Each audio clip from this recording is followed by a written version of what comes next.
গতকাল রাতভর north south ইউনিভার্সিটির একজন শিক্ষার্থী অপূর্ব পাল তিনি পবিত্র কোরআন শরীফকে অবমাননা করেছেন বলে এমন একটা সংবাদ ছড়িয়ে পড়েছে এবং এটা নিয়ে পুরো রাতভর পরিবেশ ছিল খুব উত্তপ্ত এবং এক পর্যায়ে পুলিশ তাকে গ্রেপ্তার করে, যদিও তার বাড়ির পাশে প্রচুর লোক সমাগম হয়। তারা স্লোগান দিয়ে থাকে যে তাকে মানে শিক্ষা দিবে বা বিভিন্ন ধরনের হুমকি দামকি দেয়।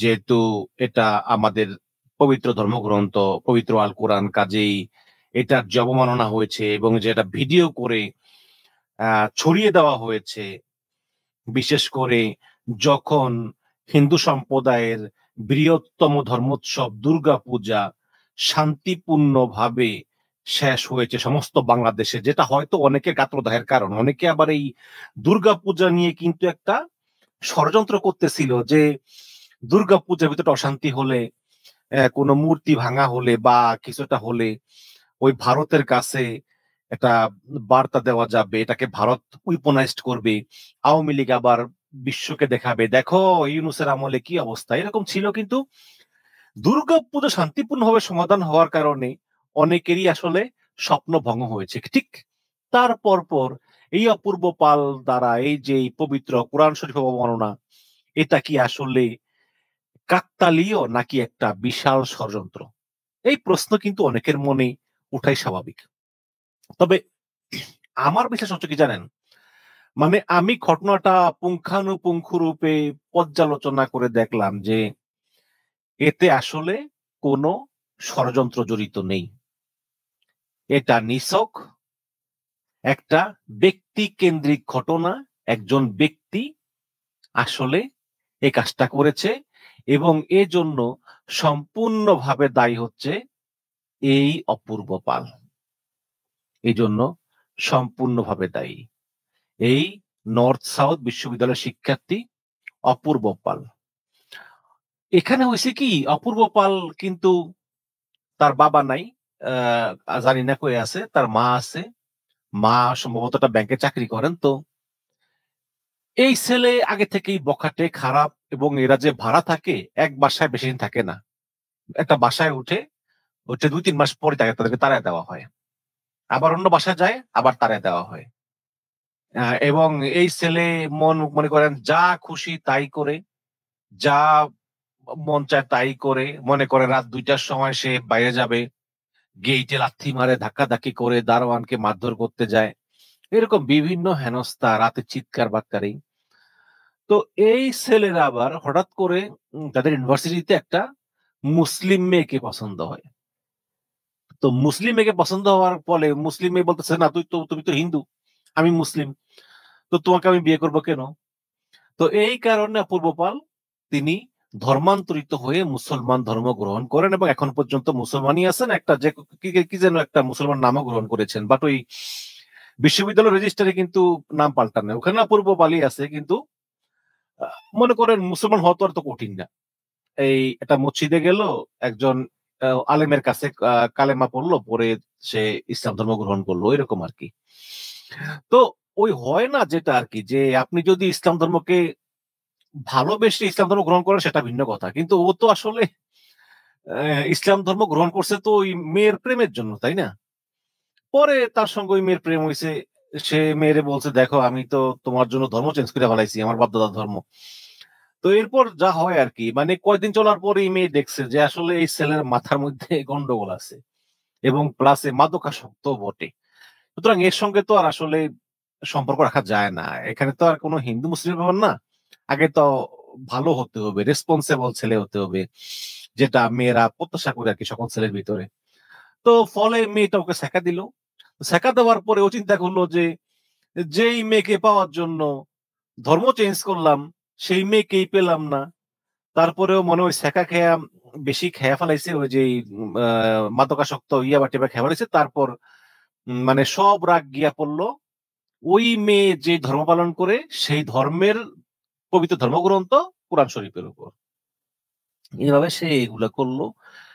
ভিডিওতে আপনারা তো সব দেখছেন। এগুলা আসলে আর মানে এগুলো বলতে চাই না। তো এই হচ্ছে গিয়ে অবস্থা। তো এই নর্থ সাউথের যে সাবেক একজন শিক্ষক আসিফ বিন আলী, তিনি তার ফেসবুকে বলেছেন যে নর্থ সাউথ বিশ্ববিদ্যালয়ের শিক্ষার্থী অপূর্ব পাল, তিনি একজন ধর্মান্তরিত মুসলিম, তিনি আমার ছাত্র ছিলেন। 2023 সালের শেষের দিকে তিনি ধর্ম পরিবর্তন করে ইসলাম গ্রহণ করেন, নাম পরিবর্তন করেন এবং নিয়মিত ধর্ম পালনও করতেন। তিনি আমার ক্লাস করেছেন, জোব্বা পরে মাথায় পাগড়িও দিয়ে অনেক সময় ক্লাস করেছেন। ভালো কথা। দুঃখজনকভাবে ছেলেটি পরবর্তীতে ড্রাগে আসক্ত হয়ে পড়ে এবং মানসিক নিয়ন্ত্রণ হারিয়ে 2024 সালের শুরুর দিকে ক্যাম্পাসে প্রায় অদ্ভুত আচরণ করত।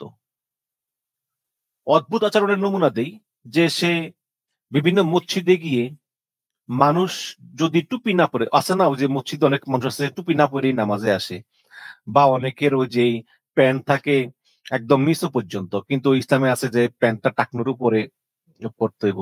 তো এগুলো না দেখলে সে ওই লোকগুলোকে বকাঝকা করতো, এই তুমি মাথা টুপি নাই কই, তোমার টাকনুর উপরে কেন তোমার প্যান্ট নাই। এবং এসব নিয়ে ক্যাম্পাসে ভিন্ন ধর্মের একাধিক ছেলেমেয়ের সঙ্গেও ঝামেলা হয়। তার বৃদ্ধা মা তাকে সুস্থ করার জন্য অনেক চেষ্টা করেছিলেন কিন্তু পারেননি। পরে 2024 সালে তিনি নর্থ সাউথ বিশ্ববিদ্যালয় থেকে ড্রাগ আসক্তি এবং অস্বাভাবিক আচরণের কারণে বহিষ্কৃত হন।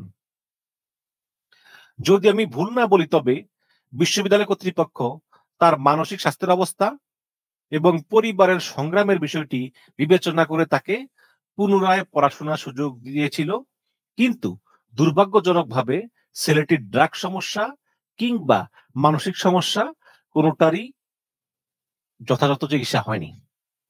আমি জানি না তার সাম্প্রতিক আচরণের পর কি বলবো, শুধু এটুকু বলতে পারি যে সে যা করেছে তা মানসিক অসুস্থ অবস্থায় করেছে। কাজটি অতি অন্যায় এবং ঘৃণিত, কিন্তু বিষয়টি কোনো ষড়যন্ত্র নয়, একজন মানসিক রোগীর কাজ। এই বিশ্ববিদ্যালয়ে যারা তাকে চিনতেন সবাই জানেন।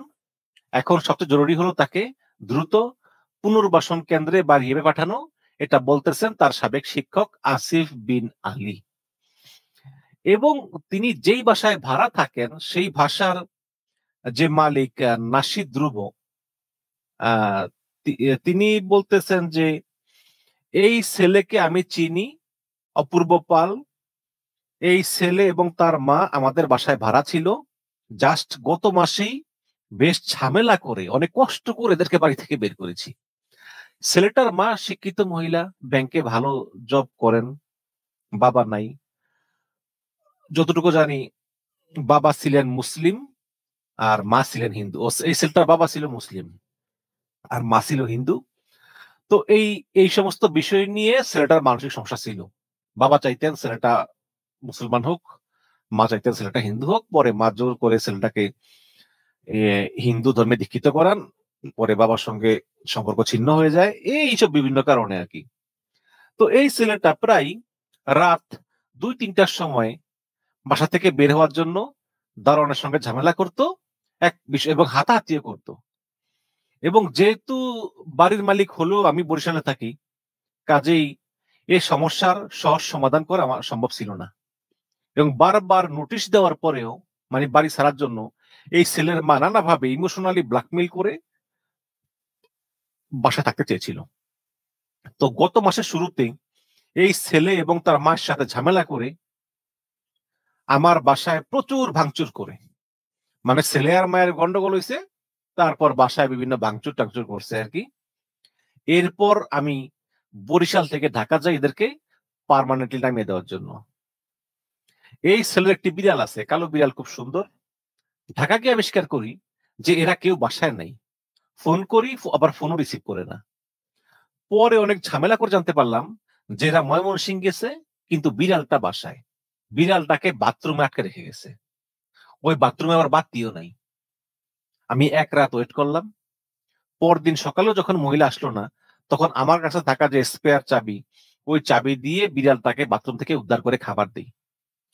এবং মহিলাকে ফোন করে বলেছিলাম যে আমি ওয়েলফেয়ার সোসাইটিতে কমপ্লেন করব। কেন করিনি তা জানি না, করা উচিত ছিল। ওই মহিলা ঢাকা ফিরেছিল 4 দিন পর। তার মানে আমি ইন্টারফেয়ার না করলে ওই বিড়ালটা অভুক্ত অবস্থায় 4 দিন ওই অন্ধকার বাথরুমে আটকে থাকতো। এবং দারোয়ান থেকে শুরু করে বিল্ডিং এর অন্য সব টেনেন্ট যারা আছে আর কি, সবাই বলেছিল যে ছেলেটা অত্যন্ত অ্যাডিক্টেড, মাদকাসক্ত। এবং রিসেন্ট কর্মকাণ্ড দেখে মনে হচ্ছে যে সে মানসিকভাবে অসুস্থ। দ্রুত পুলিশের কাছে যাওয়া দরকার, নাইলে এই ছেলেটা সামনে আরো বড় কোনো ঝামেলায় পড়বে, ঝামেলা জড়িয়ে পড়বে। প্রসঙ্গত আপনারা জানেন যে গতকাল পূর্ব পাল ফেসবুকে পবিত্র কোরআন শরীফের অবমাননা কিছু ভিডিও আপলোড করেন এবং পরে রাতে একদল ছাত্র জনতা তার বাসার নিচে গিয়ে তার ফাঁসির নিশ্চিতের দাবিতে বিক্ষোভ করে প্রতিবাদ জানায়। পরে রাত্র 1:30টার দিকে তাকে আটক করে পুলিশ। এ সংক্রান্ত একাধিক ভিডিও ফেসবুকে আপনারা দেখেছেন, ছড়িয়ে পড়েছে এবং ছড়িয়ে পড়ে এসব ভিডিও দেখা যায় যে অপূর্ব পালের বাসার নিচে তিনি পুলিশের সঙ্গে আছেন এবং তার বাসার বাহিরে একদল উত্তেজিত ছাত্র জনতার বিক্ষোভের কারণে তাকে সেখান থেকে বের করা সম্ভব হয়নি। এবং তাকে আটকের ছবি ফেসবুক পোস্ট করে নর্থ সাউথ বিশ্ববিদ্যালয়ের শিক্ষার্থী এবং বেসরকারি বিশ্ববিদ্যালয়ের বৈষম্য বিরোধী আন্দোলনের সাবেক সমন্বয়ক নাফসিন মেনাজ লিখেন যে পুরানো অবমাননার ঘটনার আপডেট, অপূর্ব পালের বাসার নিচে ছাত্ররা ঘেরাও করেছে এবং পুলিশ তাকে অ্যারেস্ট করেছে। এখন তার শাস্তি নিশ্চিত করার জোর দাবি জানাচ্ছি।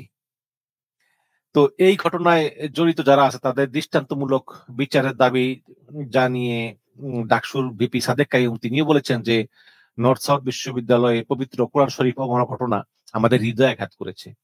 তো অবিলম্বে উক্ত ঘটনায় অভিযুক্তকে দৃষ্টান্তমূলক বিচারের আওতায় আনুন। একই সঙ্গে সাম্প্রদায়িক সম্প্রীতি বিনষ্ট করে কোন অপশক্তি ফায়দা নেওয়ার চক্রান্ত করতেছে কিনা তা খতিয়ে দেখুন। দেশবাসীর প্রতি আহ্বান, শান্ত থেকে বিচক্ষণতার সঙ্গে পরিস্থিতি মোকাবেলা করুন।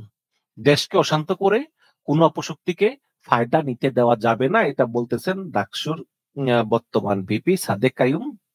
এবং এছাড়া এই ঘটনায় গণতান্ত্রিক ছাত্র সংসদ তারা বিবৃতি দিয়েছে।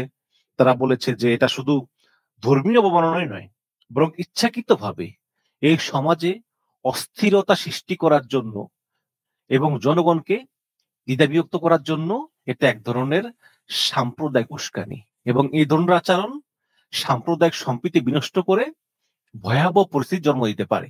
নিঃসন্দেহে অবশ্যই তারা সঠিক কথা বলেছেন। এবং দর্শক, আমি ধন্যবাদ জানাই যে যারা অপূর্ব পালের বাসা বাইরে ছিলেন, যে তারা স্লোগান দিয়েছেন, অনেক কিছু করেছেন, কিন্তু তারা আইন হাতে তুলে নেননি। এটা কিন্তু একটা বিশাল ব্যাপার। যদি এই আইন হাতে তুলে নিত তাহলে ওই ভারত এবং তার দোসর আওয়ামী লীগ, মনে রাখবেন ভারত তাদের দোসর আওয়ামী লীগ, এরা বিভিন্ন বিভিন্ন স্টোরি করত, গল্প করত। এই এখন তাকে পুলিশ গ্রেপ্তার করেছে, তাকে আইনের হাতে তুলে দেওয়া হয়েছে। এখন আইন সিদ্ধান্ত নিবে তার শাস্তি কি হবে। আমি ধন্যবাদ জানাই আবারও যারা আপনারা আইন তুলে নেননি, আইনের প্রতি শ্রদ্ধাশীল ছিলেন। তবে আমি বিষয়টি এভাবেই দেখি যে এটা হয়তোবা তার মানসিক সমস্যা এবং তার ওই প্রেমজনিত সমস্যা, এই বিভিন্ন সমস্যা, তার মা হিন্দু, বাবা মুসলমান, বিভিন্ন সমস্যার কারণে ছেলেটা আগে থেকেই মাদকাসক্ত, ড্রাগ এডিক্টেড এবং নতুন করে আবার ওই মুসলিম মেয়ের সঙ্গে প্রেমে হওয়ার কারণে ধর্মগ্রহণ করছে, আবার ব্রেকআপ হয়ে গেছে। এই বিভিন্ন ঝামেলায় আসলে সেটা জর্জরিত। বাট এতে কোনো বৃহত্তর কোনো ষড়যন্ত্র আছে কিনা বা তারে দিয়ে কেউ এটা করাইছে কিনা, এটা আমার মনে হয় না। আমার মনে হয় যে এটা সে মানে এই পবিত্র কোরআন শরীফ বর্ণনা হলো এর জন্য আসলে অপূর্ব পাল তিনি ব্যক্তিগতভাবেই দায়ী। এর সঙ্গে অন্য কেউ জড়িত না বা এর সঙ্গে কোনো ষড়যন্ত্র জড়িত না। এটা হচ্ছে আমার ব্যক্তিগত অভিমত। দর্শক, আপনাদের মতামত কি কমেন্ট একটু জানান দর্শক, আমিও শুনি। ভালো থাকবেন, ধন্যবাদ।